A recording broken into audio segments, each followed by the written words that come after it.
All right. Very good morning, very good evening, everyone. Welcome to this demo session for RAC course. So this is going to be one of the continuation for our yesterday session. Let's quickly recap what we discussed in our yesterday session, and then we will get started with the today's continuation for that. Right. So we started with the introduction about instructor.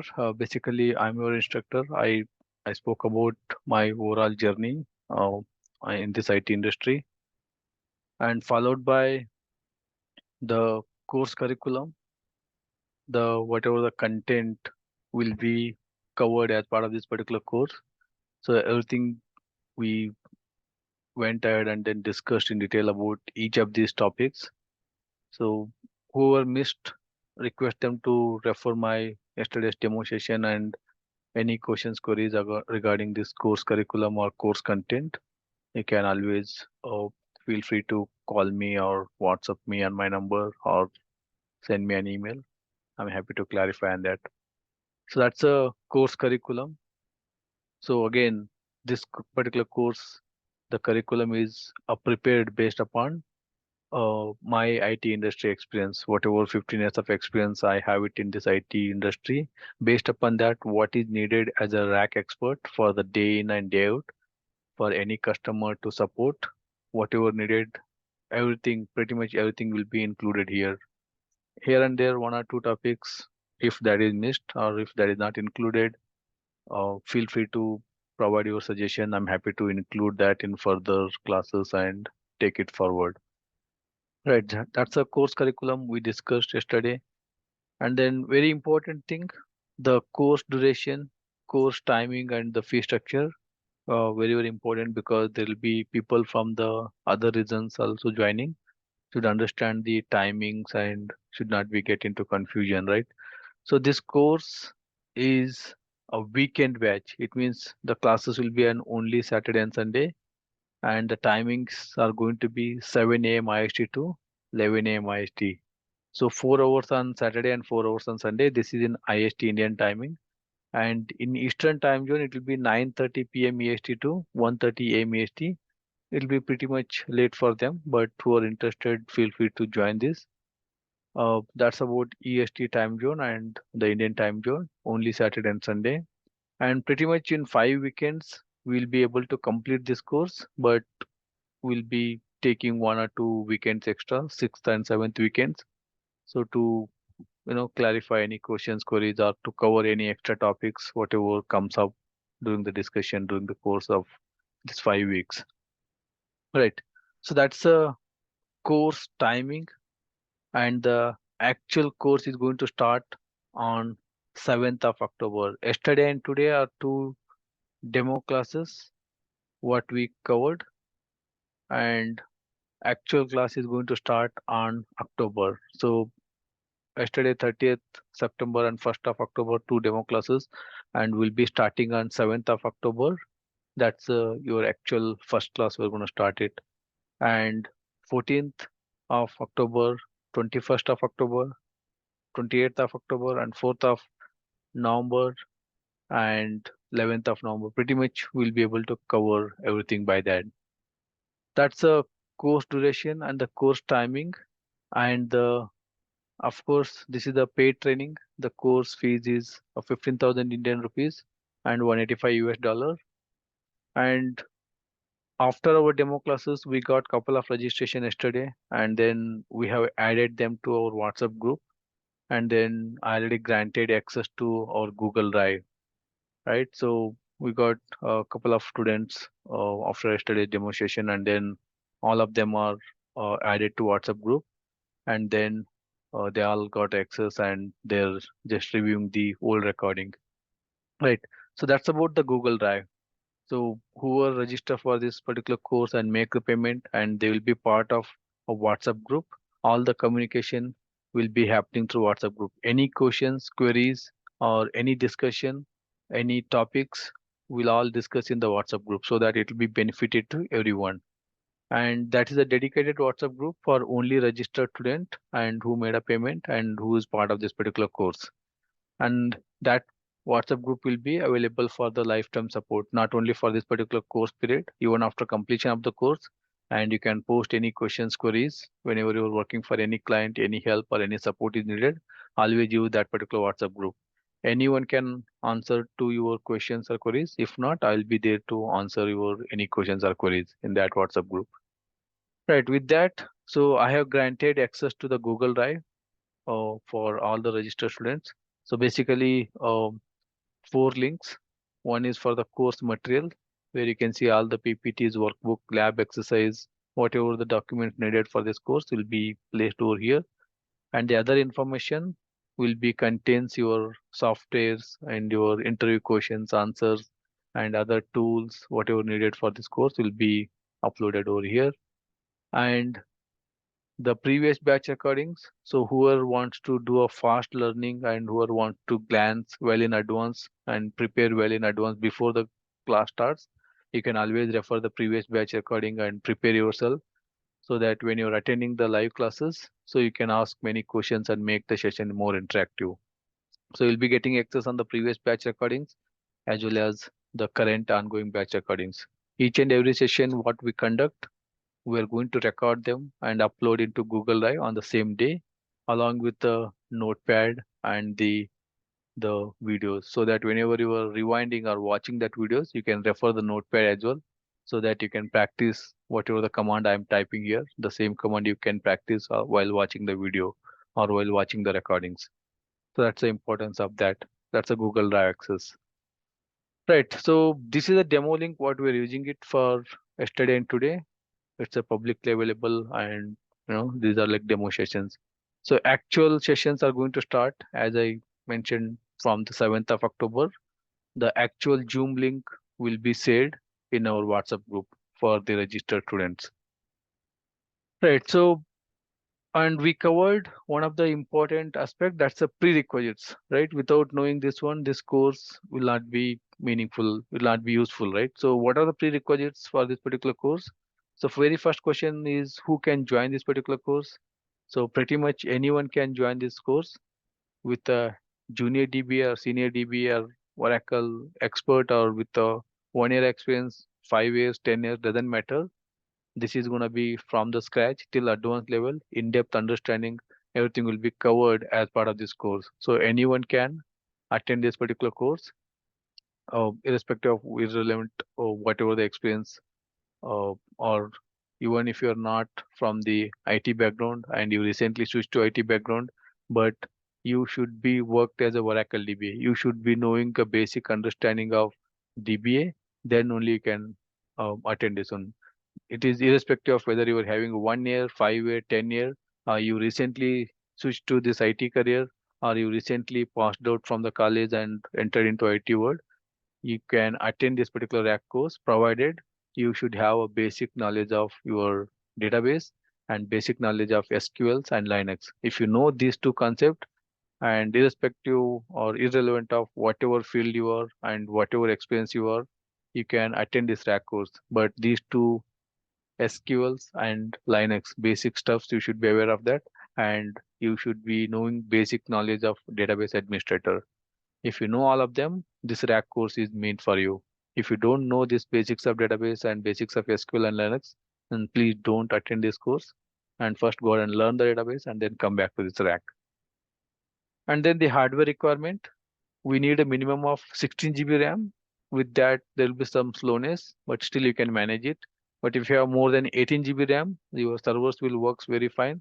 And the lab setup will be done on each and every one individual laptop and or the desktop using a Oracle VirtualBox. Right.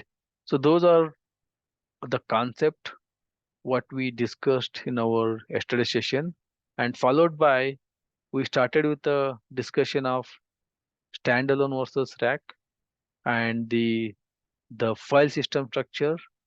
These two topics what we covered in our yesterday session. So I can give 1 or 2 more minutes for anybody has any questions based upon our yesterday's topic. I'm happy to answer that. Otherwise, I'll be continuing with the further planned topics. Anyone has any questions or queries, you can feel free to unmute yourself and ask any questions. or you can post your questions in the chat box here. I'll be monitoring the chat box. I can take answer. I can take that question and answer. Right. Anyone? Any questions?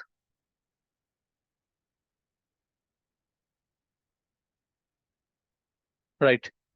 I'll take it as a no. So let's further continue for our yesterday's discussion. We talked about our types of database. So pretty much 4 types of databases: standalone, without ASM, or else I'll just copy this one, like standalone without ASM and standalone with ASM. So very first topic what we discussed is types of databases. One is your standalone without ASM. So we already discussed in depth. I'll not go in further discussion on that topic. But yeah, you should be aware of that. Standalone without ASM, that's called a single instance. Standalone with ASM, again, that is called as a single instance because it's a single server. But it has an alternative naming convention, that is a Oracle restart. Again, I discussed in detail about what is Oracle restart, right? Why we call it as a Oracle restart, because of the capability of it is getting restarted automatically whenever the critical process killed or server reboots or due to some network issue or hardware issue. It has a restart capability. And we have a RAC database. The RAC database meaning is it's a cluster database, cluster setup with the multiple instance will be running at any given time, like DB1, DB2. We discussed and we give an example of that. And we give an example of CDB database, which will be running with the multiple instances across the cluster nodes. And the type of database will be always RAC. And RAC one node, again, it's a cluster database. Cluster setup is mandatory, 2 node, 3 node, 4 node, 5 node. And with that, only one instance will be up and running at any given point of time. That's a type of database what we discussed. And followed by what we talked is a file system structure. The file system structure for my database. So we talked about standalone versus RAC file system structure. So standalone versus RAC file system structure. So in standalone, everything pretty much will be stored under either ASM storage or under file system. Because again, in the standalone, we have standalone with ASM and standalone without ASM. Either it may be on file system or it may be on ASM storage. All the files in the sense your SP file, P file, control file, redo log file, data files, all of them. In case of RAC, we have a different concept. So let's talk about that. We talked about a P file, and we talked about SP file, and we talked about password file. Again, I'll not go much into that. What is P file? What is SP file? What is password file? The fact that you should be already aware of this concept, because this is your core fundamental basic database knowledge. If you know all of them, then this course makes sense. Otherwise, if you don't know what is SP file, what is P file, what is password file, and then it will be very difficult for you to understand this RAC concept. Right. So we talked about P file. I'm talking about only in case of RAC. So in case of RAC, so let's say your P file is non-shared and your SP file is shared between all the cluster nodes. Node 1, node 2, node 3, node 4. You have 4 node cluster. Your SP file is shared between across all the instances. And your password file, again, you can have your password file either non-shared or you can have it with a shared. Again, I showed you that you can have your password file in the disk group. That's the best recommendation. And you should have always shared password file in your disk group, in ASM disk group. But if you want to keep it locally, individually on the DBS location, you can go ahead and then copy that password file from the shared location to your local file system and change that naming convention. Right. And then these are your basic files: SP file, P file, password file. And coming back to data files, in the data files, we have system, sysocs, and users, and your apps related data files. So all these data files, you will be having hundreds or thousands of data files. All of these data files are always saved in case of your RAC system. Right. So I just given 4 examples here. System, sysocs, users, and application related, or you can create hundreds of data files, all are saved. But whereas coming to your undo data files and temp data files, undo is always non-saved. Non-saved in the sense both the instance cannot access same undo for any transactions. Each will be like instance 1 has its own undo, instance 2 has its own undo, instance 3 has its own undo, instance 4 has its own undo. And temp is always saved. You'll be having only one temp data files across your nodes. And then redo, again non-saved. So each instance has its own redo. Node 1 has its own redo, node 2 has its own redo, node 3 has its own redo. The whatever the instance running on that node will have its own redo logs, and all the transactions, whatever happens, they're going to make use of that respective redo and the respective undo. That's why this undo and redo are not saved, will be independent of that particular nodes. So that's your file system structure for the RAC, saved or non-saved. Again, one of the common questions in most of the interview, whether it's a saved or non-saved, they're going to ask you by giving 1 or 2 examples. But in case of standalone, there's nothing called saved or non-saved. All your data files will be either in the file system, OS file system, or all will be under your disk groups because it's only one single instance. And on top of this, whatever the maintenance files, your alert logs and your trace files, your TRM files. Trace files are like your alert log will contains VARA errors and more details about your database health, and respective the enhanced details will be logged into your trace files, and the TRM files will be binary files for your trace files, and then audit files will be for your database auditing. These are other supporting files for my database administration to do diagnose any particular issue occurred for my database. We're going to look for my alert log, trace file, TRM file, and audit files to understand what had happened to for my database at that particular time. So these files are OS level files. OS level files and needed for diagnostic or troubleshooting. Any diagnosing or any troubleshooting you want to do for your database instance, your database crash happened at this time, and you're going to go ahead and look for your database alert log, trace files, audit files, and understand what had happened. So for diagnosing or to troubleshoot any issue or your database health, you're going to go ahead and then check for these OS level logs. These will be available in the OS file system, not on the ASM disk group. These will be available under your OS file system, irrespective of whether it's a standalone database or RAC database. All these files will be available under your file system. And you have 4 node RAC. All the 4 node has the all these logs on that particular node, and we're going to go ahead and then troubleshoot. So these are instance specific, not the database specific.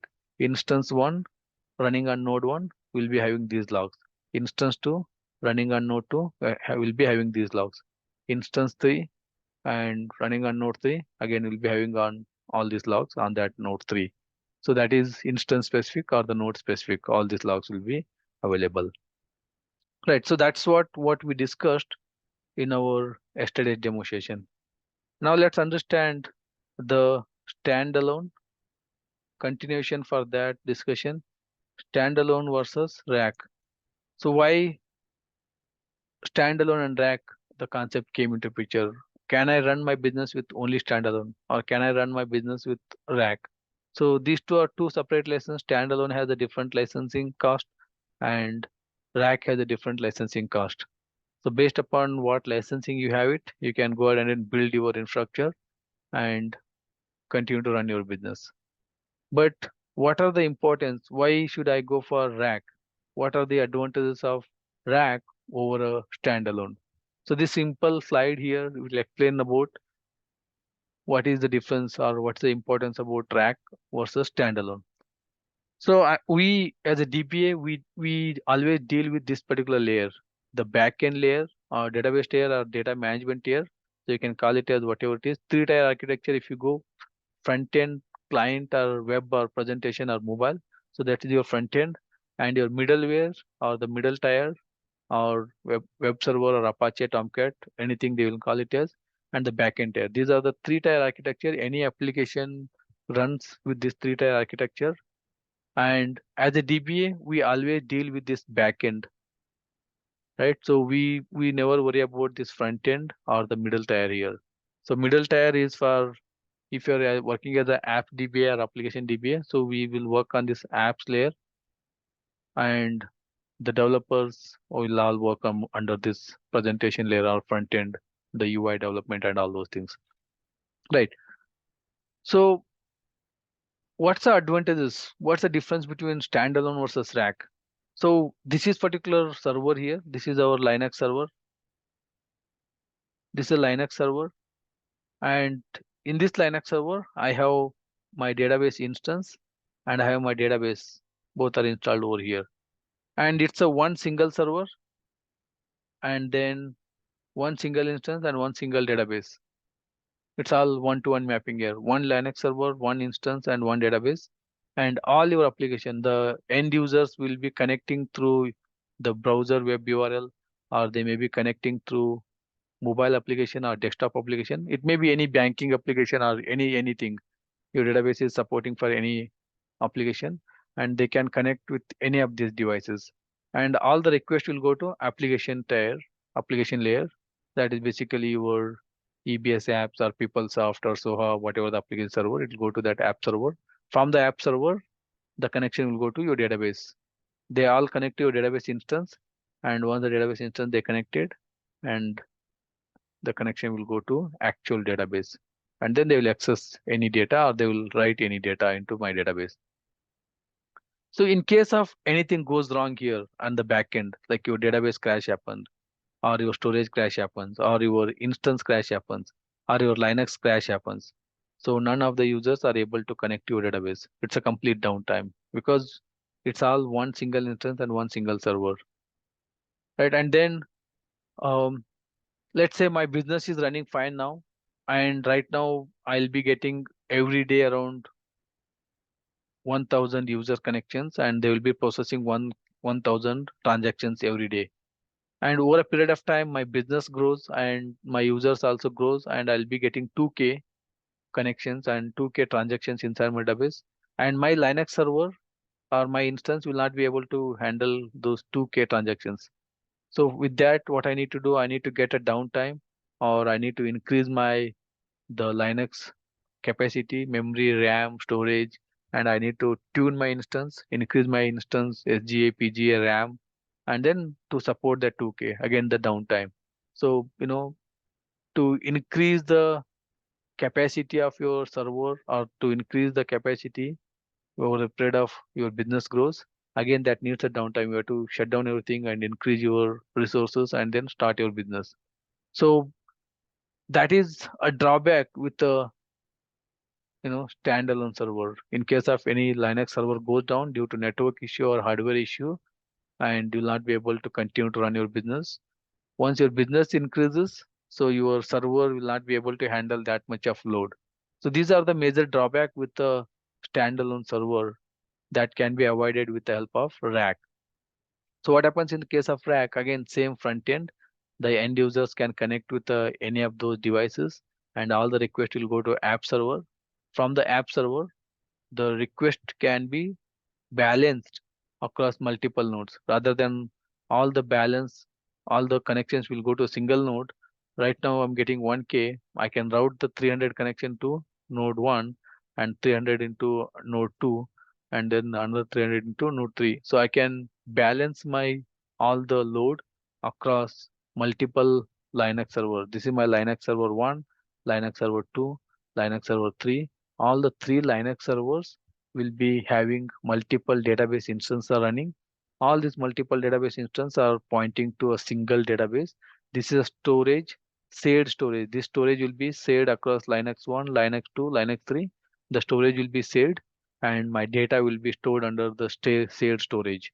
And my instance will be running across multiple Linux servers. So whatever the incoming connections, whatever the load I'm getting, I can distribute that load across multiple Linux hosts so that the transaction processing capability will be more. Rather than processing entire 1K, 1000 transaction into one single server, they're gonna put a load on my server. They're gonna slow down my processing capability. So I can divide that transaction into multiple host and then I can process those transactions. Who is going to do that one? The load balancing, dividing all the connection across multiple instances. That's a built-in capability that is called your scan. The scan is going to one which is going to take all the incoming connections and balance the load across all the cluster nodes and then process those transactions. Again, we'll discuss in detail during our actual class what is scan, how scan will be intelligent enough to balance the load across all the cluster nodes. So we'll be going deep dive in our actual classes. But this is an overall view. Instead of running entire 1K transaction into one single server, you're going to divide that one so that you can get a higher performance. And then that is one thing. Whenever your business increases from 1K to 2K, again you can add up another three more transactions. Your scan is going to route that transaction again split across all the cluster nodes. So you don't worry about your business growth. Your scan will be smart enough to handle all the incoming load evenly across all the cluster nodes so that you can get a high performance. And then in case of anything goes wrong with your Linux server, I have Linux server 1, if that goes down and your instance 1 will go down and then you have a instance 2 and instance 3 to serve your incoming connection. It should be instance 3 here and serve all the incoming connection. That is your high availability. Whereas in standalone, if the Linux server goes down, your complete business will be down. Whereas here in the rack, your Linux server 1 goes down, you have a Linux server 2 and 3 to serve your incoming connection from the client and your business is continue to run. That is one of the HA feature, high availability, that will be achieved by the rack. And then the load balancing. You no need to worry about the server utilization because your scan is smart enough to distribute all the incoming connection across all the cluster nodes and your server will be optimally used at any given point of time. And you don't need to increase the capacity of the servers. Your server will be always optimally used with help of your scan because scan is going to distribute all the connections. And there's a one more that is HA and load balancing. HA and load balancing are the two major features provided by rack. I don't get any downtime. It's only that particular host will go down and other nodes will be available to serve my incoming connections.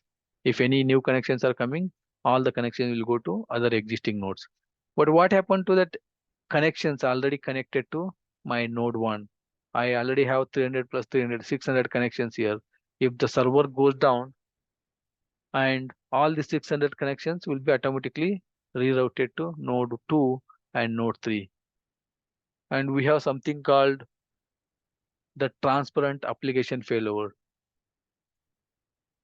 Transparent application failover is a feature again provided in the rack. So whatever the users are connected to node 1, if the node 1 goes down, all those connections will be rerouted to existing servers. And the client end users will not be aware of the node as went down, whichever node is connected, and his sessions are failed over to other nodes. You will not be aware of that. That's the meaning of transparent. Transparent application failure for the end users, the 600 users, whatever connected to node 1, they will not be aware this particular server went down and these connections are failed over to other nodes. So that will be your tap. Other features will be provided by rack. So if I can keep on listing all these features, there will be many more features will be keep on adding. So these are like major one high availability, load balancing, and transparent application failures are the main features for your rack when you compare your rack versus standalone. But in case of standalone, you won't get any of these features. Right? Any questions or queries so far?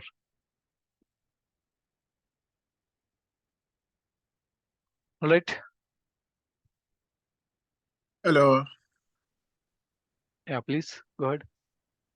How you doing? Great. Yeah, go ahead. What's your question? My question is, on what level can we classify the rack? Like, can we classify as a primary database or what? Rack is a different concept, right? I'm talking about only a primary. Like, let's say you have a standalone, you have a prod server, you can set up your standby. That's your standby server. This is a single node primary and single node standby. And in Or case of rack, you can set up two node rack here. What I'm talking about, this two node rack. You have instance one, database instance one, and database instance two. This is your two node rack, and this is your primary setup. For this, you can do a setup of your two node standby. You have instance one and instance two. This is a two node standby setup. This is called your MA architecture. In Oracle, we have concept called MA architecture, maximum availability architecture. So maximum availability architecture, what it suggests, you should have a rack primary cluster and rack standby cluster so that your business is continue to run at any given point of time. So when it comes to primary, we can set up a rack. When it comes to standby, you can set up a rack. Everything is possible. That's according to my architecture in Oracle.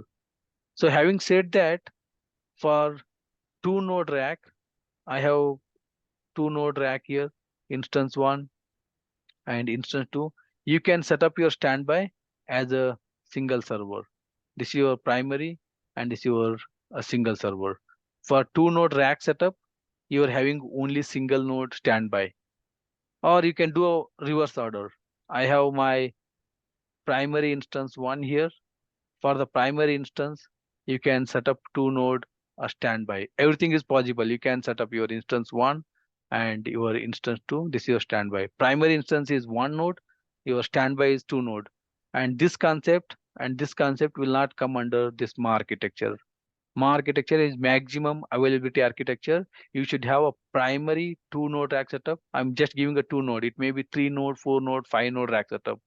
You should have a primary side rack setup and also you should have a standby side rack setup. That's your MA architecture according to Oracle. all right, thank you. All right. So you can stick to anything, either primary or standby. It's just a rack database, multiple instances. Right. That's a major difference. One is high availability. High availability means one instance goes down or one server goes down. You have other server to support that incoming connection, to support the transactions. And load balancing.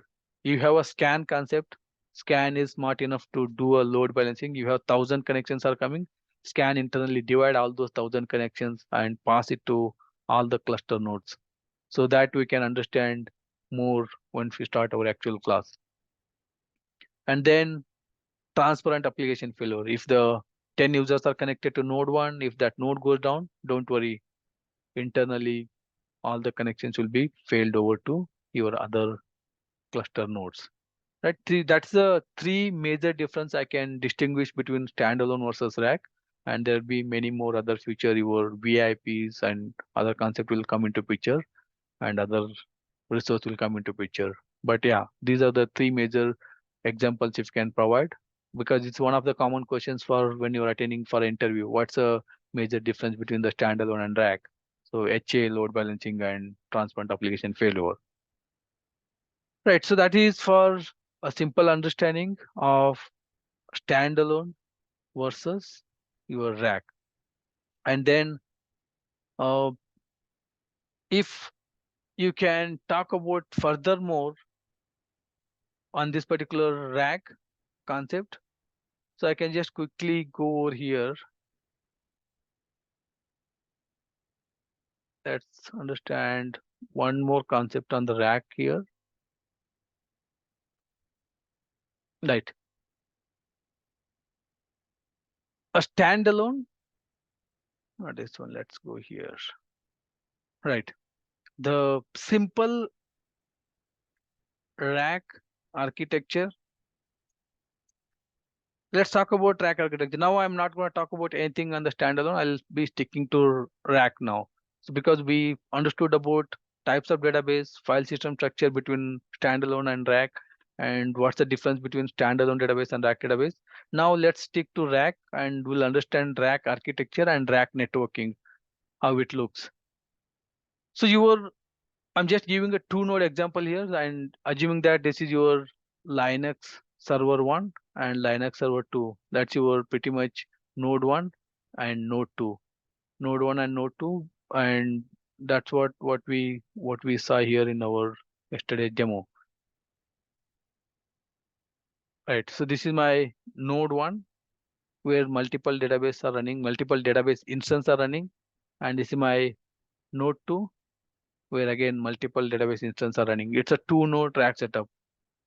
And then these are the two nodes. Let's say this is node 1 and this is my node 2. I have two nodes, and this is my Linux server that will be having a OS operating system on both the nodes. And on top of that, I'll be installing my GI. These two are combining together. We call it as a GI, grid infrastructure. So I'll just put them here. So I have node 1. Let's put it over here. I have node 1 and node 2. I have two nodes, right? And then followed by my node 1 has OS, that's a Linux operating system, and similarly on node 2 also will be having Linux operating system. On top of that Linux operating system, I have installed GI. GI stands for grid infrastructure.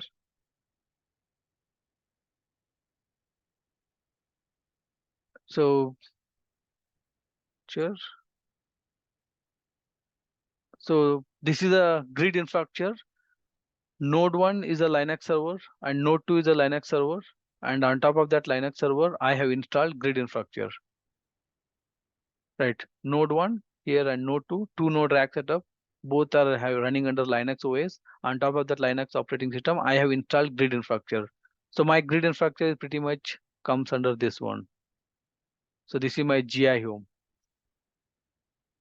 U01 app 19C grid.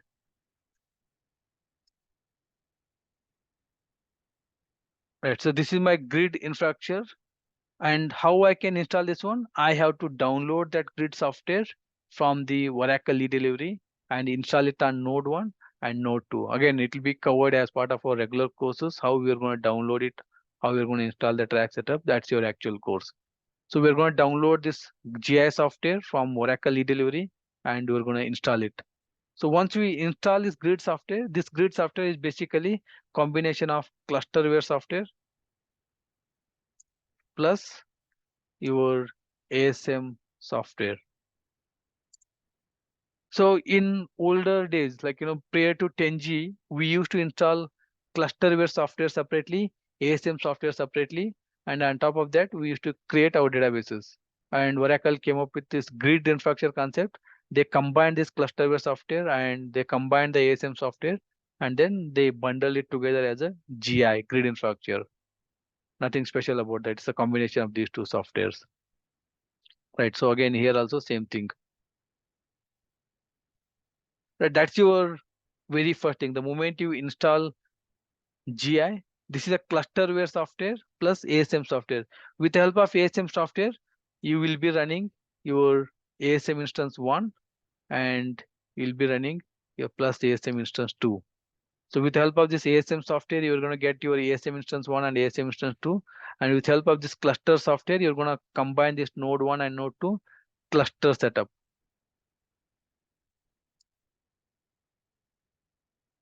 Right. So this clusterware software will help us setting up of this two node cluster. Automatically, it's gonna combine or bind those node 1 and node 2 together, work coordinately, work mutually each other to do all the communication and all.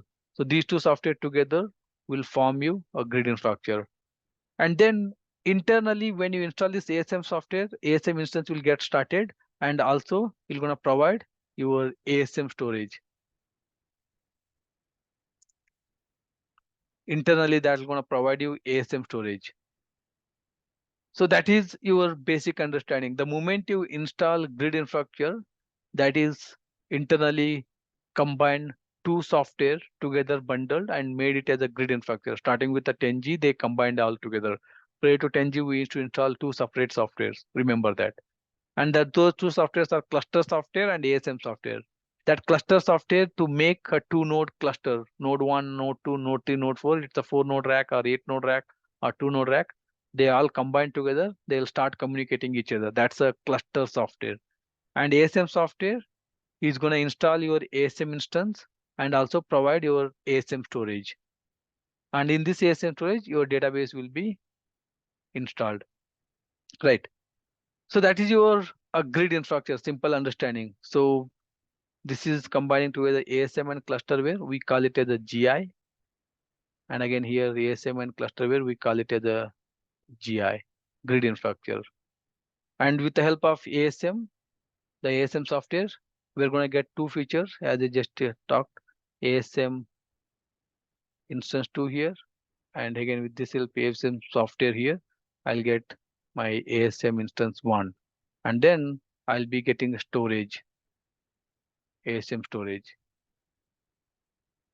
and then this clusterware is for all the cluster combinations, like all the 2 nodes or 4 nodes or 8 node will combine together, start communicating each other, and provides multiple daemons. And you can see here this is called grid infrastructure. That's what we mentioned over here.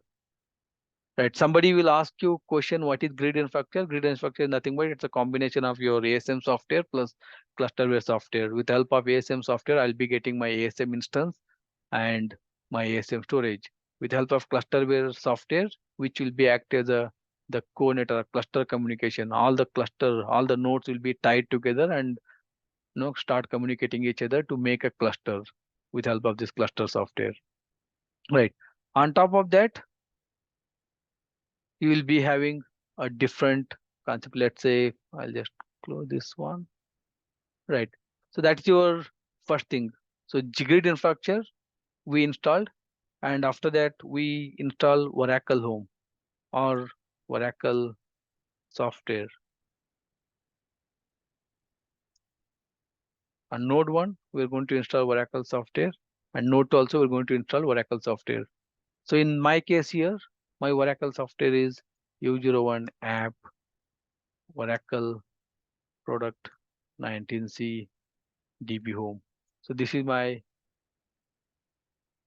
Oracle software. Whatever you're seeing, this is my Oracle software.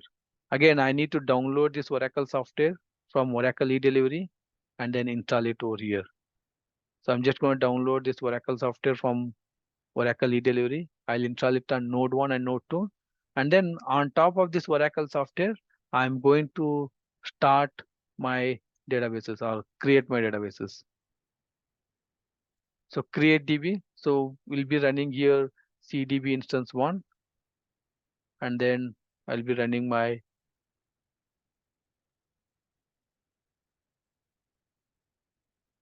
create databases. So here will be running your instance 1 and here will be running your instance 2.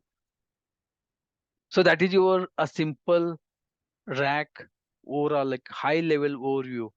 The grid infrastructure will be installing it, which is a combination of cluster software and ASM software. With the help of ASM software, I'll be getting ASM instance and ASM storage, and cluster software, it will be a cluster setup, and you'll be having lots of daemons, cluster daemons. Right, there will be a lot of cluster daemons and cluster services. So that will be combination of your daemon services, and all the resources at cluster level will be managed with the help of this cluster software, and with the help of ASM software, ASM instance and ASM storage. And then we'll be installing Oracle home or Oracle software on both the nodes. On top of that Oracle home, with the help of that Oracle home, I'll be creating my databases. So once I create my databases, my instance 1 will run on node 1, my instance 2 will run on node 2. And then these instance data files are going to be stored under this ASM storage. ASM storage are common across both the nodes. Right. So in order to draw that one here,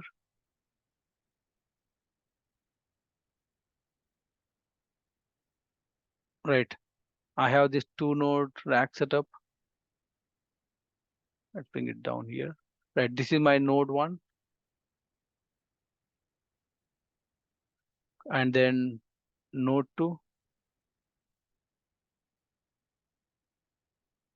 node 1 and node 2. Here we install GI home or GI software or whatever you can call it, where you'll be having clusterware first.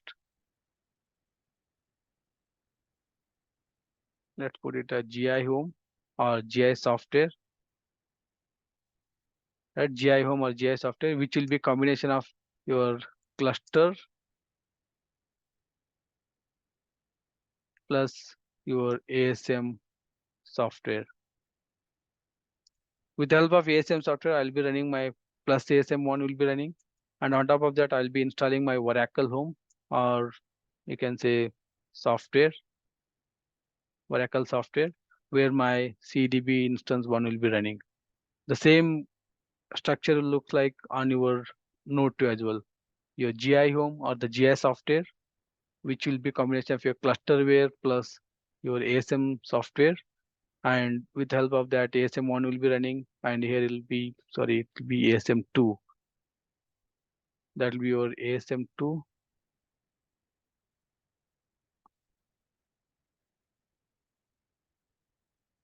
Put it over here.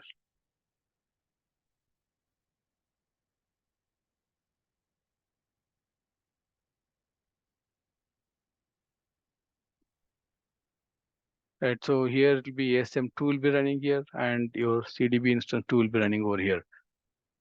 So now if I want to, like on node 1, I'll go to my grid software here. If I do ls here, I will not be having any differences here, right? This is a grid software, which is a combination of cluster and ASM, they bundle together. And then I can show you all the cluster resources. Again, on the node 2, if I go to my grid infrastructure home here, do ls, this is my clusterware plus ASM software. They combined together, they made it one single software. And the moment I install this GI home, automatically my ASM instance will be started and ASM storage will be started and my cluster services will be started. I can show those cluster services just by running .ynv. I'm going to set my ASM instance crctl stat resource -t and -t and -i or -i or -t. crctl stat resource -i and -t and -init. So this is my cluster resources. Whatever the cluster resources, with the help of that cluster software, which will gonna start my cluster services and cluster resource and cluster daemons on node 1 and start communicating with my node 2. If I run the same command on the other node, crctl stat resource -t and -init. Right. So there'll be many services here. I'm not going to explain in detail about all these services because we'll discuss more in depth about all these services in our actual classes. In simple understanding, we have a ASM resource and we have a cluster interconnect resource. So ASM resource is for your ASM communication and cluster interconnect is for inter node to node communication from node 1 to node 2. Any data transfer or any message exchange will be happen to this cluster interconnect resource. HAIP we can call high availability IP. and CRF, that's a cluster health monitor, and CRSD, cluster ready service, and CSSD, cluster synchronization service daemon. Again, CRF is for your cluster health monitoring, and CRSD is for cluster ready service. Once the cluster, both the nodes are able to communicate each other, everything setup is ready, your cluster ready service will get started. It's the last service will get started as part of your cluster startup. And CSSD, Cluster Synchronization Service Daemon, stands for Cluster Synchronization Service Daemon, which is responsible for node eviction. And if any node is not able to communicate each other due to some network heartbeat issue or due to disk heartbeat issue, node to node communication is called network heartbeat. Node to voting disk communication is called disk heartbeat. If there's any of this disk heartbeat or network heartbeat issue, your CSSD process is the one which is going to be take a decision to evict that particular node. And for that CSSD process, we have a CSSD monitor process. Again, this is a cluster service, one of the cluster service. And then we have CTSSD, Cluster Time Synchronization Service Daemon. And this CTSSD service, you can see it will be in observer mode. All other cluster services are in online mode and stable mode, but this CTSSD is in observer mode. Observer mode means, as the name suggests, it's a cluster time synchronization service daemon.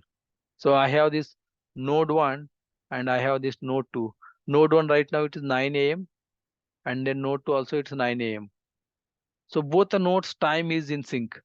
And if the both the node time is in sync, this CTSSD service will never be in use case. It will never come into picture. And assuming that your node 1 has a 9 a.m. and your node 2 has a 9:05 a.m. So node 2 has 5 minutes ahead of node 1. In that case, your CTSSD will come into picture. Why? Because let's say one user connected to node 1 and he is doing some insert statement. Insert employee table.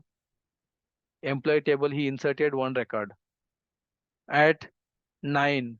Or let's say in simple understanding, node the user is connected to node 2 at 9:05 now, and he's update my employee table, and he updated one record at 9:05. And node 1, the user connected to node 1, he will be at 9 o'clock. So at 9 o'clock your employee table is not inserted with record, but 9:05, let's say, if I want to make it more clear, let's say I have employee table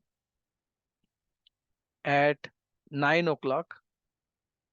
Employee table has record 10, and now 9:05, one user connected and he inserted 10 more record. At employee table at 9:05, it become 20 records. But any user connected to node 1, he is at 9 o'clock. He is at 5 minutes behind that one. So there will be a time mismatch. If the node of the cluster having a time mismatch, there is a data consistency issue. So to avoid that, so your CTSSD will come into picture. It will become an active mode and it will reset your cluster time to whatever the least one or whatever the great one. Like, it's going to take a mean of that. Internally, it's going to calculate and it's going to make your cluster time. It's not going to reset your cluster server time. Internally at cluster level, it's going to calculate the time adjustment and then put the both the cluster node in sync. So that's your CTSSD. So otherwise, most of the times your CTSSD will be in observer mode, because in most of the organization, all the cluster nodes will be having a unique time, because all the time is coming from the centralized time zone, which is a centralized time zone service, maybe name server or DNS server. All the time will be coming from that particular server. All the server will be having, equal time. And diskmon will be always offline. We'll never use a disk mount on our infrastructure. It is only useful in case of exadata. I spoke yesterday engineering system, right? Exadata is one of the engineering system. The disk mount will be used only in exadata. So in our normal on-premises databases in Linux server, your disk mount will be always offline. We'll never use the disk mount. And we have a ACFS driver. And as I explained yesterday in our course architecture, we'll be talking about ACFS file system. ACFS stands for ASM cluster file system. This is a special file system. Will be mounting our disk group as a ACFS file system as a normal mount point. So ACFS driver will be used for that. EVMD, that is the event monitor. So any node to node, node 1 and node 2, all the events, whatever happens, node eviction or the critical alert happens in any of the node, all the event will be distributed across the cluster node with help of this EVMD. And then we have this special feature here, GIPCD, GPNPD, MDNSD, and MDNSD will be used in case of if you are setting up of your cluster where like we have GI setup. When you are setting up of the GI, we have two options.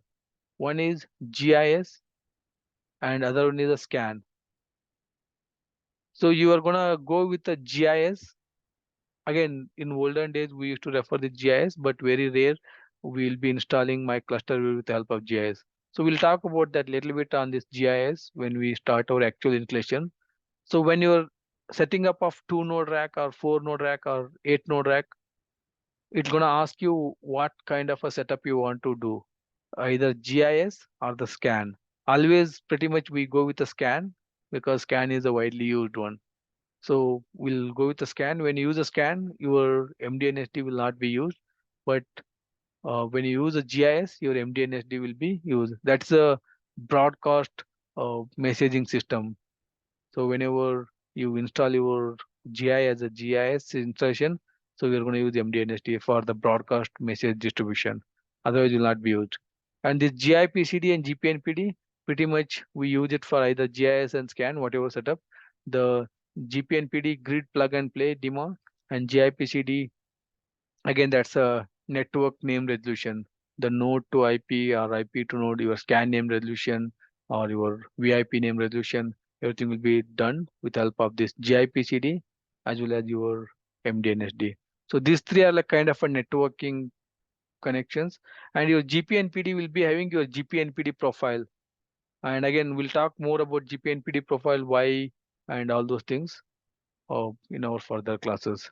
Right. Again, these are again your further uh, cluster resources which will be managed with help of your cluster software. Whatever the cluster software you install it, that cluster software will internally starts all the daemons and all will be communicating each other to maintain your cluster node to node communication and your cluster healthy status. And then other software is ASM software, again part of the GI software, which is gonna responsible for starting your ASM as well as your ASM storage.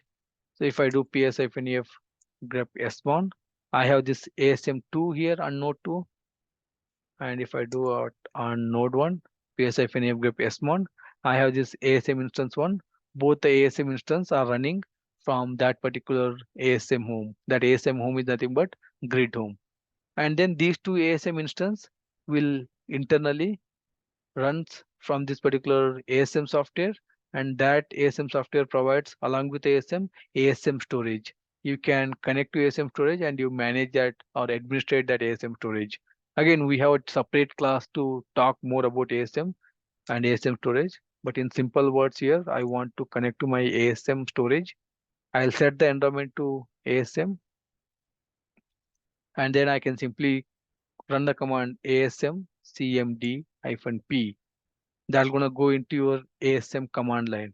So if I do lsdg list disk group, that's gonna give you all the available disk groups. I have data disk group, I have record disk group, and then I have 40 GB of total size is 80 GB of my data and reco, which is of 40 GB. Out of that 80 GB and 40 GB, I have 10 GB free for my data and 30 GB free for my reco. Approximately, I'm talking here. And again, it has mounted state and type is external redundancy, rebalancing, and AU allocation unit size, and your block size, sector size. Again, we'll talk in our regular classes. What is this AU allocation unit?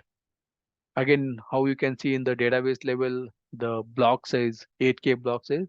Similarly, when you're creating your disk group, we have a concept of AU allocation unit. You're going to define it. That's the smallest unit in your ASM disk groups. So that's your ASM storage. So provided by your ASM software. I can go into my data directory and do ls, and each database specific, I have all the directories are found here. CDB is one of my database. I'll go into CDB and ls-ltr, and then my CDB has its own data file, users, redo, and sysocs, undo, temp, control file, and my PDB file, PDB databases, and whatever the sub PDB is inside, all those things. If I can go any one of that inside data file, and all of them CDB data files. So that is internal. Whatever data files of my database will be stored under my ASM storage, right? That is about your grid infrastructure software, which is basically combination of cluster software plus ASM software. That cluster software is for maintaining your cluster daemons and cluster node health status and communication between your all the cluster nodes. And your ASM software is basically meant for your ASM instance and ASM storage. And then on top of that, we'll be installing Oracle Home, Oracle software. Again, Oracle software, we download it from Oracle eDelivery and we install it on both the nodes. And then if I go to my Oracle software here, ls-l or ls. So this is my Oracle software and node 1. And similarly on node 2 also, we'll be having same Oracle software. And once you install this Oracle software, and we create a database. These are my databases. I created multiple databases over here. Right, and then we'll create this instance 1 and instance 2. But all these instance 1 and instance 2 run under node 1 and node 2. But underlining these database instance data files and all those will be stored under my ASM storage. These ASM storage are shared between your node 1 and node 2. Both are same. And we connected here node 2, ASM2, and SE Oracle node 1, ASM1. So I connected to node 1, ASM1, and node 2 and ASM2. I can run ASM cmd-p on node 2 and do lsdg. I'm going to get data and record same disk groups, and I'll go to node 1. I'll run the same ASM cmd-p. I'll do lsdg. I can get the same data and record with the same size because these ASM storage are shared across all the cluster nodes, and whatever the data you are writing it will be storing under this common storage, so that all the database instances running under multiple nodes will be accessing the same data. That's where we're able to start our databases across all the multiple instances or multiple nodes, right? So with this, if you want to connect to a particular database, right? I want to connect to my CDBDB. I can run .varinv and CDB instance 1, and then can set the appropriate Oracle home and then connect to that particular database. So right now we talked about, let's clear this one. Okay, let's talk about here connections. I'm not talking about the end user connections. I want to connect to my ASM instance. If anyone want to connect to ASM instance, we are going to use SQL plus /s sysasm. You want to connect to your database, we're going to connect SQL plus with the sysasm. I want to connect to my DB. If you want to connect to your database, I'm going to connect using SQL plus /s sysdba. ASM is a sysasm, and for database as a sysdba. And if you want to connect to your ASM storage, I want to connect to my ASM storage, I'm going to run ASM cmd. So that is your basic understanding. So you want to connect to your ASM storage, go with ASM command line. You want to connect to your ASM instance and your database instance, go with the SQL plus assist DBA and SQL plus assist ASM. These are the three most common connections as a DBA. We regularly use it. and manage our ASM instance, manage our database instance, and to manage our ASM storage by going across all of this, right? And then in order to run this command, you have to first source the environment. So very important things, .env. You have to run this .env for before connecting to any one of these environment. .env is a mandatory things. You have to run it. And for example, if I log out from here, the very first command I'm going to run is psfnf grep smon. I'll run this smon. I'll identify who is the owner of my ASM. ASM1 is owned by Oracle. I need to log into Oracle user now because I want to connect to my ASM instance. So I need to run this command first, identify who is the owner of my ASM. Oracle is the owner. I need to log into that Oracle user. Once I log into that Oracle user, I need to run .env. And then I need to give that ASM instance ID. Once I provide that ASM instance ID, all the environmental variables are set to my ASM instance. You can validate by running env grep capital Vora. So they're going to give you Oracle SID, that is a ASM, and Oracle home, that's a grid home, and Oracle base. Everything is set properly. Now you can run your SQL plus /s sys ASM. For ASM, you have to connect as a sys ASM.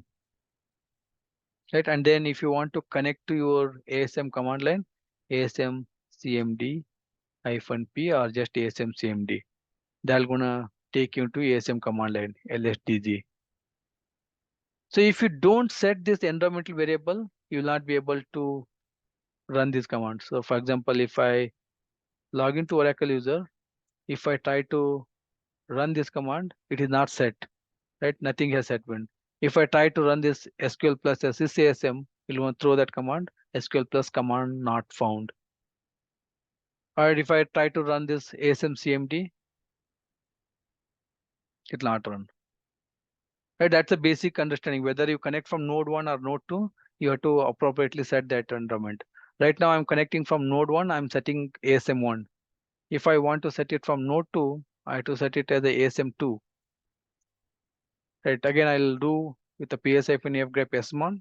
I want to connect to my ASM, that's the ASM2 here. Owner is Oracle. First I need to log in as a Oracle user and run .env plus ASM2. Right, and then you can validate using env pipeline capital Vora. They're going to give you ASM2 Oracle base. Oracle home is your grid home, and after that you can run any of this command. This ASM, they'll connect your ASM instance or ASM cmd-p. They're gonna connect your ASM command line. Right, so that's a simple understanding. I just spoke about a connection to my ASM instance. If you want to connect your database, you need to connect with the appropriate username. Let's say here, if I do smon, I have a couple of databases here. If you see these databases is running with Vora-prod, and I have a couple of databases here running with Oracle user. If you want to connect to your PrimeDB or you want to connect to your Vora-prod, right, that is owned by Vora-prod user, you have to log into that user first. Su switch to that Vora-prod and .env and then set the environment Vora-prod instance 1 and again validate using env pipeline capital Vora. They'll say Vora-prod, Oracle base and Oracle home. All the environmental variables are set. SQL plus /s sys dba. They're going to connect to that particular database instance. So make sure that you have to log into that particular user first. You cannot log into Vora-prod and then connect to RACs, Vora 19C or RAC-12C because these are owned by Oracle user. You have to log into that Oracle user in order to connect to RAC-12C. If I exit and I'll exit and I'll connect to Oracle.env, I'm going to set it to RAC-12C and then I'll connect to my RAC database, RAC-12C database. So first you need to understand who is the owner of that database, switch to that particular user. Once you switch to that particular user and set the environment by running .env and then connect it. And I've seen many users right now, env, grep, capital, Vora. Right now you can see I set it to database environment and some people will try to connect SQL Plus as sysasm. They'll try to connect it as a ASM, right? That's a wrong way of connection. You have set the environment to database. You have to connect as a SQL Plus as a sys DBA, not a sys ASM. In order to connect to ASM, you have to set the environment to ASM .env plus ASM. So once you set the plus ASM environmental variable to your ASM, and you can run your sys ASM command. That's gonna work without any issue. So that is a common mistake. Many times we do it, but you have to be very conscious while connecting. Yeah, that is how you can connect your database instance, your ASM instance, and that's how you can connect your ASM storage. Because that is a part of your clusterware. What we're explaining here as part of clusterware architecture, on top of OS, we'll be installing the grid structure. That's a combination of your clusterware and ASM. ASM will provide your ASM instance and ASM storage, and clusterware will provide you all the cluster daemons or cluster services, whatever we talk. On top of that, it's all your database instances, services, and all those things. And then you can connect your database. And these are your ASM disk groups, whatever the storage ASM is provided. Those are your common storage will be stored across or the shared between your cluster nodes. Right, so that is your connectivity, how you can want to connect various database instances and ASM instances and the ASM storage. And here is the one thing I know, like in order to connect to any database, you just need to run .env and give that I want to connect to this RAC-12C. I can set RAC-12C automatically. It's gonna set your environmental variable here. RAC-12C, Oracle base, and Oracle home is set. And right now, let's say I want to connect to my CDB-DB, CDB1. If I want to run this .env, CDB1, if I do, and then it'll ask for my Oracle home. Here in the first case, when I ran that Oracle 12C, it only asked for my Oracle SID and automatically it has taken my Oracle home. But here in case of CDB1, I'm running the same OraEnv, it is asking me CDB1 and I gave that instance, but again it's asking me for Oracle home.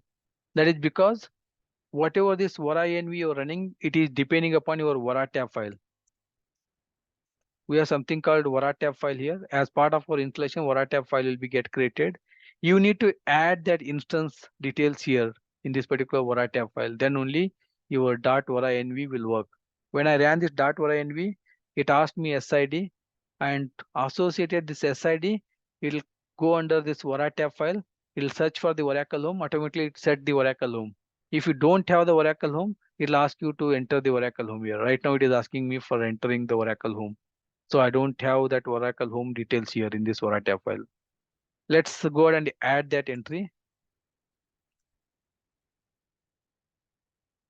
That is my 19C database. I can go ahead and then add it here at the end. My CDB instance one, my 19C Oracle home, done. So if I can save this one, cat/etc Oratab file, and I got my CDB instance one and associated Oracle home. And this time if I run .oraenv, I can give that CDB instance one, and now it will not ask me for Oracle home. The moment you give the instance ID, it will immediately go to that Oratab file and search the associated Oracle home, and it will set the environmental variable for you. Right? I no need to enter it here. When I ran it here for the first time, .env, it asked me instance, I gave instance, and again it asking me Oracle home because I don't had that entry. And now I had that entry, it asked me for only Oracle SID. The moment I give SID, automatically Oracle home will be set for me. Right, Oracle SID, Oracle base, and Oracle home all will be set here. Right. So that is your the connections. You can connect to any one of these instances after the installation, after you do a setup of your 2 node rack, 4 node rack. and you can manage your database instance, you can manage your ASM storage, you can manage your ASM instance and database instance. So based upon need, based upon our daily activity, we're going to monitor it. Right. Going furthermore, any questions so far? I'll take a 1 or 2 minutes pause here for anyone has any questions or queries.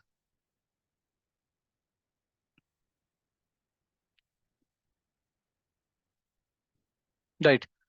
So let's go further now. That's about your high level architecture. Whatever I just explained, it's not enough. We have so much thing to explore on the architecture part, but this is enough for now. Like, at high level, grid infrastructure, followed by Oracle Home, followed by your Oracle database.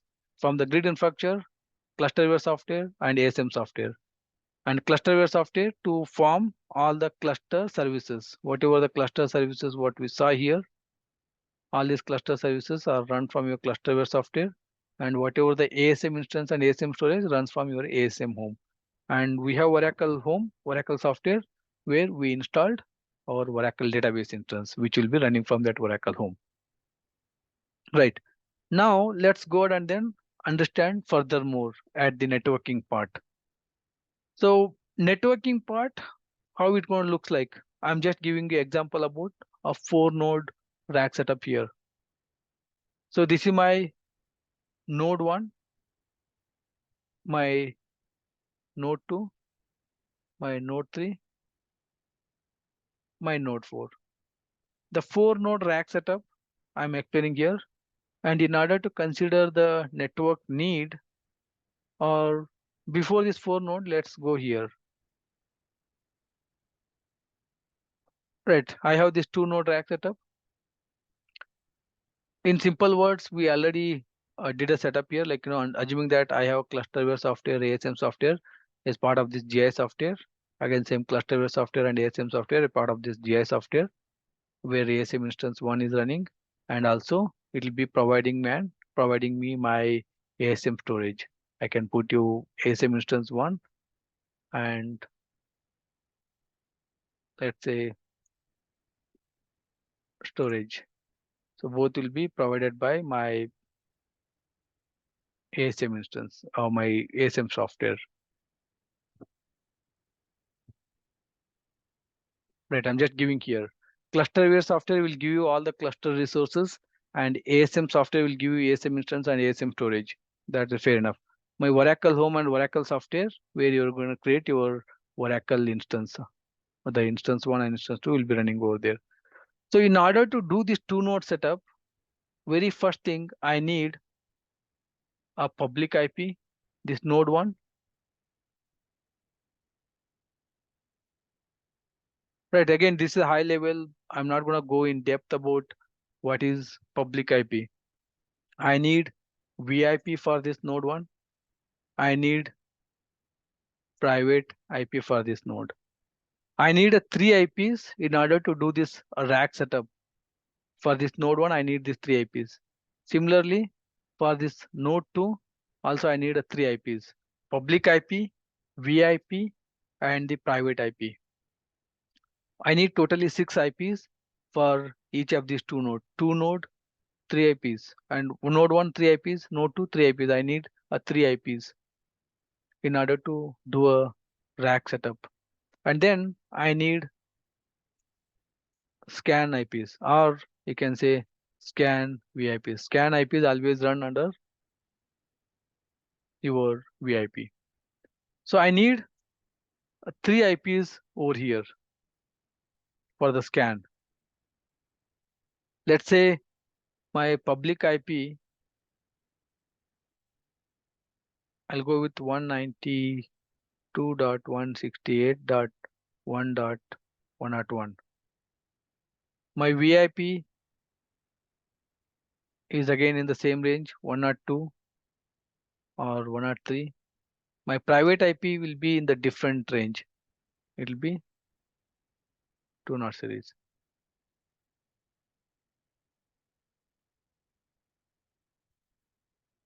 Right.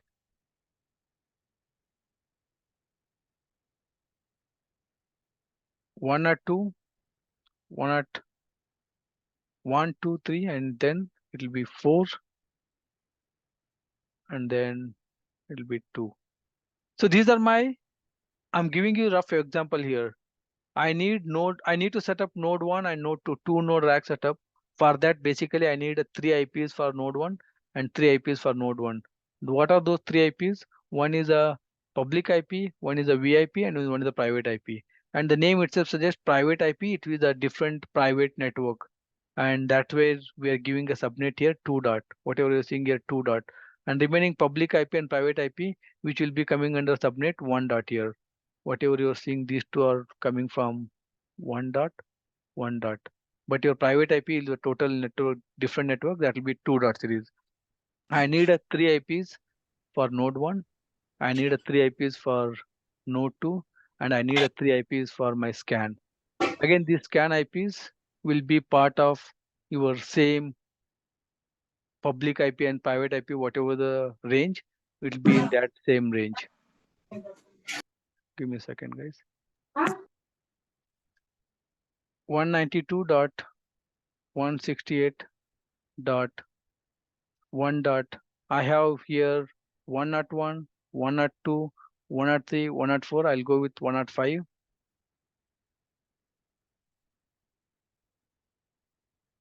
I'll put it over here. 105, 106,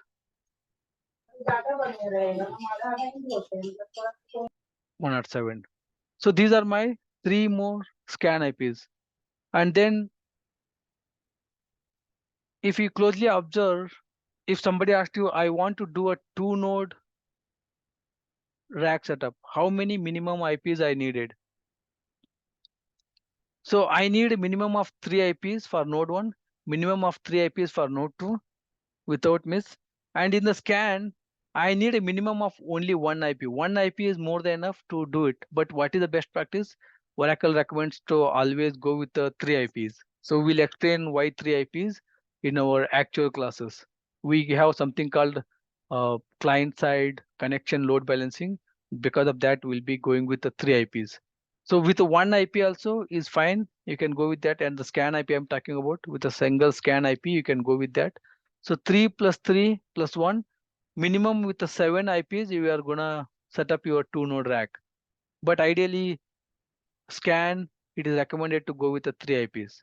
So if somebody asked you what are the minimum IPs needed for 2 node rack setup, your answer should be 3 plus 3 plus 3. 9 is the actual IPs are needed to do a proper 2 node rack setup. But as I said, scan, best practice is 3 IPs. But with a single IP also, you can do a scan setup.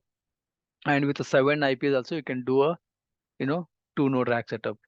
And again, here 2 network will come into picture. One is a public network and other one is a private network. Public and private network. What is public network? Public network is publicly available. You can able to access outside of your domain, and this is accessible via any outside of your domain or via your network range. So that's where it's a public network. So whatever you are seeing here, public IP, VIPs, and scan IPs, all are in the public network. Whatever you are seeing, 1 dot series, 1 dot series, 1 dot series, and 1 dot series, 1 dot series, 1 dot series, 1 dot series, everything you can see it here, 1 dot series, all are in the public network, publicly available. You can access those IPs outside of your domain or outside of your network. You are running in some organization like Wipro.com, Infosys or Infosys.com. You're working on Oracle, Oracle.com. Your server will be accessible outside of your domain, outside of your broadcast, whatever your domain network. Outside of that, also you can access your network. That's a public network. Your public IP, VIP, scan IPs are all accessible outside of your network. Those are all in public network. Only your private IPs, which are private within your network, within your domain, which will be accessible only within your domain or within your network, and outside of your network, you will not be able to access them. That's your private network. We have 2 types of network in the rack setup: public network and private network. And all these IPs, private IPs, VIPs, and scan IPs, public IPs, will be divided into those 2 types of network and the minimum IP requirement here. Right, any questions here on the IP requirement? Again, I'm not talking about in detail what is this public IP, what is this private IP, what is this VIPs. It has its own significance, will be discussed in our actual classes. Right.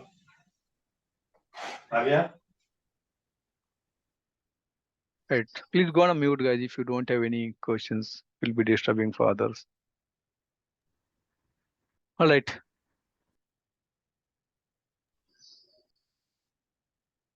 Any questions, queries so far? Yeah, sir, good morning. Yep. Is public IP mandatory for each node, or we can configure on private itself? No, it's a mandatory. Okay, sir, thank you. And sorry, I have one more question. Sir, can redo be shared with both nodes or what? We already talked about that. Yesterday also we talked, and today also we talked. And here is your answer. We mentioned here redo. Okay. Okay, sir. Okay, thank you. Right. Let's go further. Any questions so far? Only one more question. Okay. When we access this instance, right, we will use the public IP or VIP? Public IP. Oh, okay. Thank you.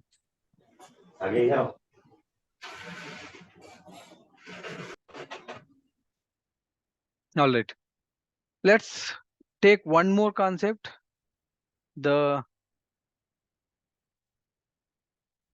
And then we'll stop it.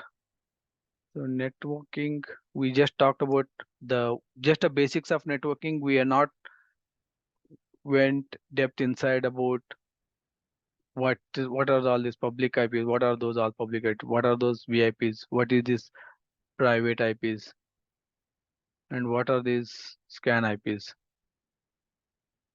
We can say scan IPs are scan VIPs, both are same, and public network and the private network.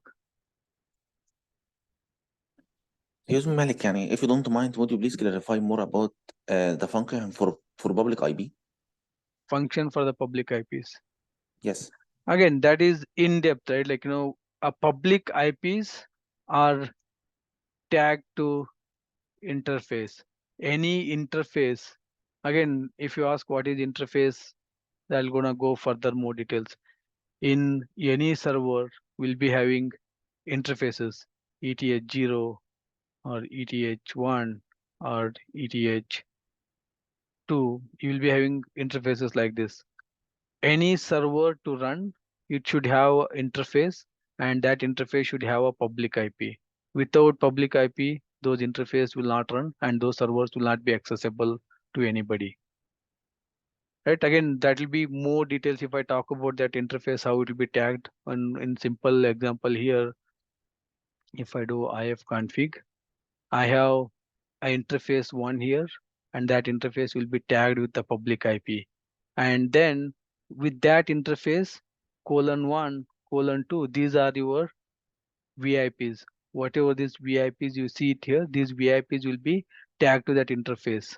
And any server to up and run, you want to access that server outside of your network, it should be having an interface, and that interface would be tagged with the public IP, and whatever the VIPs will be pegging with that particular interface. Right now here in my case, ENS 192 is a public interface, and which will be having a public IP, and then that interface will help all the VIPs. This is one of the VIP and this is second VIP. All the VIP will be tagging to the same interface. So because of that, you need the public IP mandatorily, and that will be tagged to your one of the interface. That will automatically tag to your interface. You cannot attach your VIP directly to your interface. Your VIPs will be pegging with your interface. This your 192 is your interface. With that interface, you'll be having your VIPs. Right. So, hey, hi Malika. So, without the interface, that public IP cannot be globally accessible, right?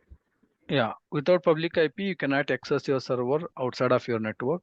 And without that public IP or that public interface, your VIP will be never run under your server. In order to run your VIPs, you should have your public IPs, or the public interface should be mandatory. Get to know in detail in coming session about important. Yeah. Networking. Okay, next, the last concept what we can talk is daemons and services. So whatever we just explained, high level daemons, CRSCTL stat resource -t -init. Again, the command not found, that indicates you have not set the environment properly. So these are your cluster resources, cluster services. So you can say whatever this cluster services, you can get it just by running CRSCTL stat resource. You ran it here and you'll get all the cluster resources here. And all of this, right? CRSD, CSSD, CSSD monitor, CTSSD, diskmon, GIPCD, EVM, GPNPD, MDNSD, all these cluster resources will be running it as a daemons at your OS level. You can, all these resources, whatever this cluster resource we just listed out using this command, crctl stat resource -t, you can get all the resource in the OS level just by running d.bin. So these are called your daemons. You have OHSD, you have EVMD, GPNPD, GIPCD, CSSD monitor, and CSSD agent, and whatever listed here, most of the resources will be available. On top of that, there will be few extra resources also will be available here. These are your daemons running at your OS level with the OS process ID. These are your OS process IDs. In order to run this cluster services, associated OS daemons will be up and running. Right, that's your daemons tagged to your cluster resources. And then in order to do any maintenance or any services or any patching or upgradation or any downtime to do OS patching or database patching, anything you want to do maintenance, you have to bring down your databases first, and you have to bring down your ASM, and you have to bring down your cluster. So this is your order. In order to do, again, I'm not talking about listener. If listeners comes into picture, you have to do a different orders. In order to do a downtime or in order to do any maintenance, first you need to bring down your database and bring down your ASM and bring down your cluster, right? And then uptime, if you want to do startup, you have to do again cluster followed by your ASM followed by your DB. So when you want to shut it down, do this order: databases, ASM, and cluster. When you want to bring it up, you have to bring it first cluster. On top of that cluster, ASM will run. On top of that ASM, you will run your databases. You have to follow this order. So for database, you're going to do, and in simple word, for database, always we use srvctl. srvctl stop database -d and your database name. And that's for your database. And the same thing, srvctl stop ASM. crctl stop CRS. So that is your high level startup sequence or shutdown sequence. I'm doing it. And for cluster again, CRSCTL start CRS, and for ASM, SRVCTL start ASM, and for database, SRVCTL start database -d, your database name. So this is your high level, but ideally when you try with a real-time practical, it is not how it goes, but in a overview aspect, you can do it. Why I'm talking is the moment you do CRSCTL start CRS, you don't need to run this command, you don't need to run this command. Your CRS-CTL start CRS command internally starts your ASM, internally starts your database. But you need to make a virtual concept that, okay, start cluster followed by start ASM followed by start database. This is my sequence. So in order to shut it down, okay, stop database, stop ASM, and stop cluster. Right, this is your sequence. If you don't want to do this stop database and stop ASM, directly do CRS-CTL stop CRS. That CRS internally stops your ASM, that ASM internally stops your database. So you can directly run this single command or this single command, more than enough. But ideally you have to do this shutdown sequence like in this manner and startup sequence in this manner to do any maintenance activities at your cluster level. And with that one understanding here, CRS-CTL versus SRV-CTL. So there are few command and there is no hard and fast rule. It all comes into picture. When to use CRS-CTL, when to use SRV-CTL. There is no specific thumb rule on that. You can use CRS-CTL in certain situation. You can use SRV-CTL in certain situation. To manage your cluster, 99%. Manage my cluster, I use always CRS-CTL most of the times. Manage DBs and services, I use SRV-CTL. So that is not the fixed definition, but it's a high level. Most of the cluster level management will be done CRS-CTL. That's where the naming stands for cluster control utility. CRS-CTL stands for cluster control utility. And managing your database and services, we're going to use SRV-CTL, server control utility. We use these two very often, CRS-CTL and SRV-CTL, to do any of our day-to-day activities.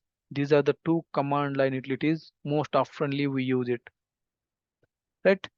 So this CRS-CTL command we run either by grid user or Oracle user, and CRS-CTL again run either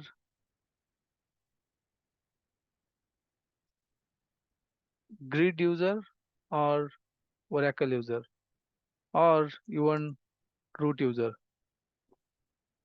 So there is no, again, specific thumb rule or hard and fast rule.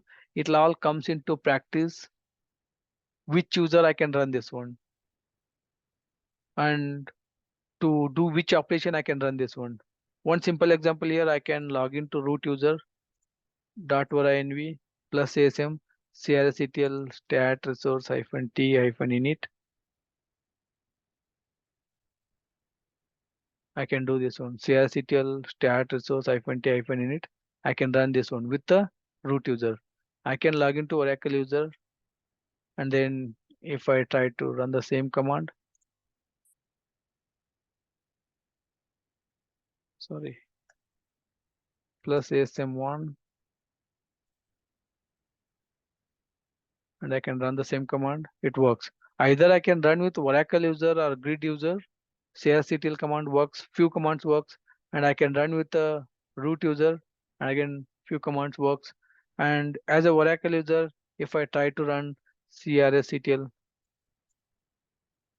stop CRS, it says command stop failed and completed with error, insufficient user privileges. The stop command I cannot run with Oracle user. I need to go to root and I can run it. So again, this all comes based upon how much practice and how much read you will do. Based upon that, you can able to identify or understand, okay, when to use a CRS-CTL, when to use a SRV-CTL, and as a which user I can run, whether grid or Oracle or root, or to manage which cluster, to manage your cluster resources. Most of the times we use CRS-CTL. To manage my database, I use most of the times SRV-CTL. So that's all based upon your experience, based upon how much practice you do, and you can able to understand, okay, which command I can run it. So if I want to manage my database, I can use SRV-CTL status database -d cdb. So I can run it SRV-CTL command status, I can run it. So if I try to run with a root user, my cdb instance, sorry, my CDB instance. If I run the same command SRCTL status CDB database, right? I can able to, with the root user, I can able to check the status and all. And then which user to execute certain command if I want to do a stop.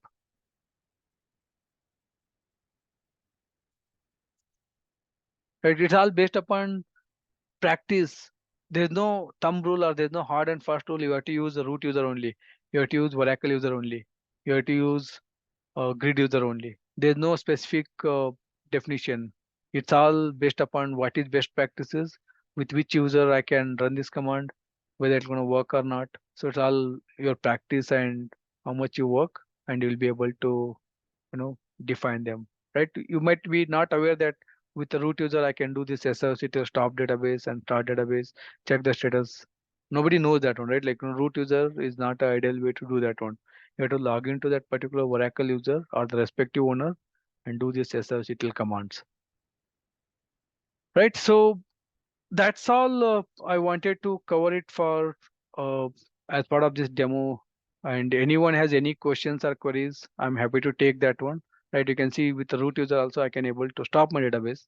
But is it recommended? Is it a best practice? Right. As I said, there's no thumb rule or hard and fast rule. You have to run with the root user, you have to run with Oracle user, or you have to run with the grid user. What is best practices, what is recommended, and all you have to define by practicing it and then carry forward for any client when you are working as a RAC expert or RAC DBA. Right. What is the instance level command? Okay, there'll be too many things. We'll be discussing in more about our regular classes. I just showed you one example for my database. Stop database, start database, status database, SRVCTL, start instance -I CDB1 -D CDB, and stop instance, status instance. So you have to practice that one. There's nothing called, I can explain and I can do it. Like, the moment you do all the command practice, you'll be able to do this one. You can do at the DB level, you can do at your instance level, or you can even do it at your service level. Right? These are like some specific command I can give you. It's all based upon how much you practice and how much you learn. It's all will be there. It's just a command line. How you can utilize it, it's all your practice. It matters. This is your instance one you're dealing with. Starting instance one, stopping instance one, checking the status of your instance one. Again, starting your instance two. Sorry, it should be instance -I.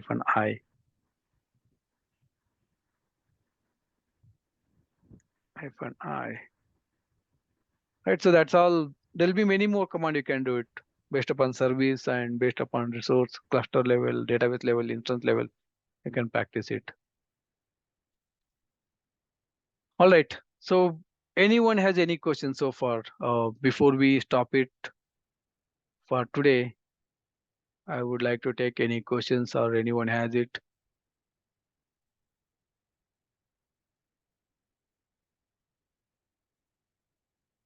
All right. So if no questions, I'll take it as a no. All right, guys, let's connect on our actual classes starting from the next weekend. All the best for everyone. Thank you. So like, Malik, from the next week, we will start for the installation, or that will go for that. We'll discuss in our WhatsApp group.